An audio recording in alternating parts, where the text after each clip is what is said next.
Shri O R Kelu, minister, ഇപ്പോൾ ഹൈക്കോടതിയിൽ നിന്ന് വന്നിട്ടുള്ള ഈ ഒരു നിർദ്ദേശം, ഉത്തരവ് സംസ്ഥാന സർക്കാരിനെ സംബന്ധിച്ച് വലിയ തോതിൽ പിന്തുണ കൂടിയാണത്. അതായത് ഈ തോട്ടമുടമകൾ കൊടുത്ത ഹർജി, പുനരധിവാസത്തിനായി സർക്കാർ ഏറ്റെടുക്കാൻ തീരുമാനിച്ച സ്ഥലം ഉൾക്കൊള്ളുന്ന തോട്ടങ്ങൾ, ആ തോട്ടമുടമകൾ കൊടുത്ത ഹർജികൾ ഹൈക്കോടതി ഇപ്പോൾ തള്ളിയിരിക്കുകയാണ്. മിനിസ്റ്റർ, അതെ, നമുക്കൊരു ഈ ഒരു ഹൈക്കോടതിയുടെ വിധി ഗവൺമെന്റിനെ സംബന്ധിച്ച് ഒരു ആശ്വാസകരമായിട്ടുള്ള ഒരു വിധിയാണ്.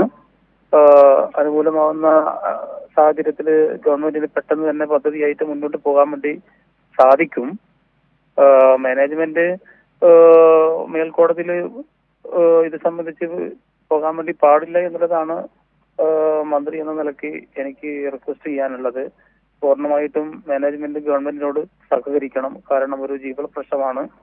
അപ്പോൾ ആ കാര്യങ്ങളുമായി ബന്ധപ്പെട്ടുകൊണ്ട് ഇപ്പോഴുള്ള തീരുമാനം ഏതായാലും ഗവൺമെന്റിന് ആശ്വാസകരമായിട്ട് തന്നെയാണ് കാണുന്നത്.